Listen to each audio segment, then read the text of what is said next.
What's up, everyone? This is George from Your Local Musician, and this is episode 17 of the Beats in My Bedroom podcast. Now, what I want to talk about today is something that's very, very important to pretty much everything that you're ever going to do online in order to be a success. This is pretty much what you're going to have to understand if you want to create even the slightest bit of success for yourself, and that is the law of attraction. Now, obviously, what does that mean? That can probably be a little bit confusing for some people. And obviously, the law of attraction is basically the art of being able to attract someone with words, with a product, for instance. It's channeling in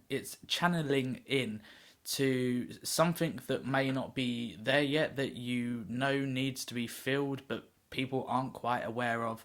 So, for instance, I could be doing this right now with you. I'm speaking about something that is very, very real and something that a lot of people need, and some people can already relate to because obviously they're trying to do it themselves, and pulling at that need and trying to sort of fulfill it for the people that need it, and for the people that obviously want it, and the people that are just interested in that type of thing that you're offering. And obviously I'm trying to serve those people that want that particular thing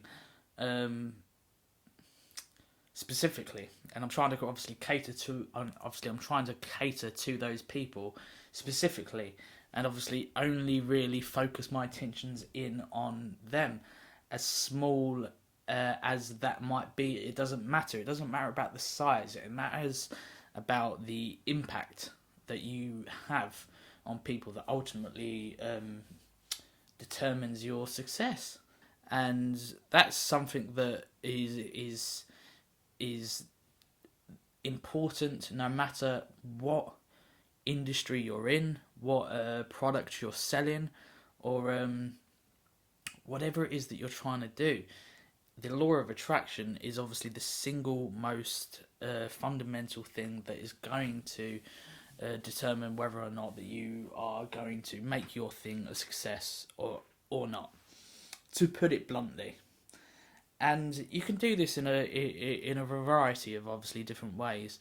So some first ones that obviously that I think of for people that have really sort of truly made an impact in my life are people like who are masters of this. So for people like obviously Curtis King, he touches on the mental side of being a music producer more than anything like that, and tackling the severe sort of mental issues that most people in the creative arts tend to have. That for me made him stand out as a content creator, because he was really the only one sort of doing it, and he has obviously somewhat influenced the topics that I kind of speak on now. So you can hear the influence of him within me. And another guy in a kind of, well, within music, but kind of within a separate lane, is Beats by Jay Black. And you may ask yourself, yes, he does a lot of beat videos, which everyone sort of does, but it's obviously what he does within those beat videos that really attracted me to him, and that was his big smiley face.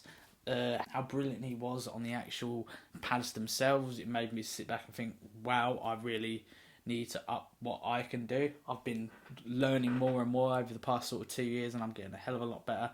Still not quite at his level, but and obviously he's amassed quite a following just from those simple videos, that he made himself stand out a little bit more than other people who do beat videos and do things on pads and things like that.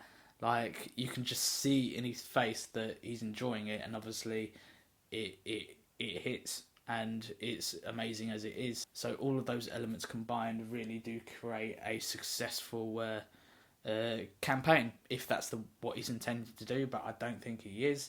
I think ultimately what these people do, you do end up just becoming attracted to the person that they are, and it's easier to attract someone when you are just generally being yourself.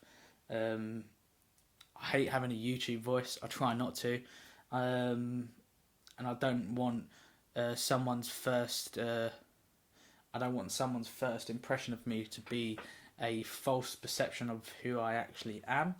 It's either you like me or you don't, and the people that like that kind of bluntness will be the ones that are my long-term fans and do stick around for the long term rather than just watching one video and then never coming back. Those are the people that I plan on making the impact on, that just want it how it is, don't want no fluff, don't want no beating it around the bush.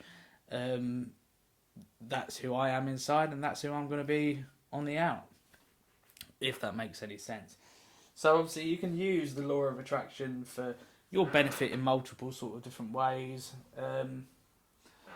But obviously the powerful thing that the powerful and most relevant thing that's going to be relevant to this situation here is obviously the building of a brand. You can use the law of attraction in a sales process, for instance, even if it's just nothing to do with a brand or whatever. You may be sitting down to a sales meeting with a car guy and a manufacturer or whatever, you know what I mean, in a very sort of corporate world. Then people use a lot of the law of attraction that ends in the result of them actually making a sale. It all comes together when you think of it. If I want you to listen to me and for my words to be impactful, I need to attract you somehow. And I do that by looking at you directly and know that I'm speaking directly to you. And for me doing this, you know that I'm speaking directly to you, and you can either choose to listen to me or you can choose to not. But it's about the very small percentage that I'm trying to attract that actually determines the success of it. So no, in order for the law of attraction to be successful, you don't need 1,000 views.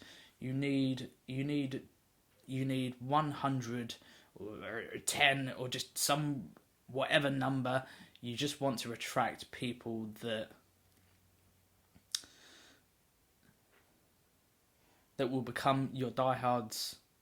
You just want to attract people that will become your diehards. No matter how odd your personality is, someone out there will like it. And all you need is a handful of people within your grasp to actually make a success out of whatever it is that you're doing. You don't need 1,000 sales a month. That would be lovely. But if you're selling a $40 product, for instance, and you get under 100, you can make several thousands.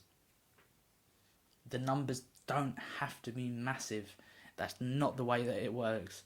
So guys, if you like episodes like this, if you're on the YouTubes, remember to obviously hit the subscribe button, hit the notification bell, and if you're on any of the audio streaming platforms, do whatever it is to make sure that you're notified for when the next episode drops. So until next time, I will see you in episode 18.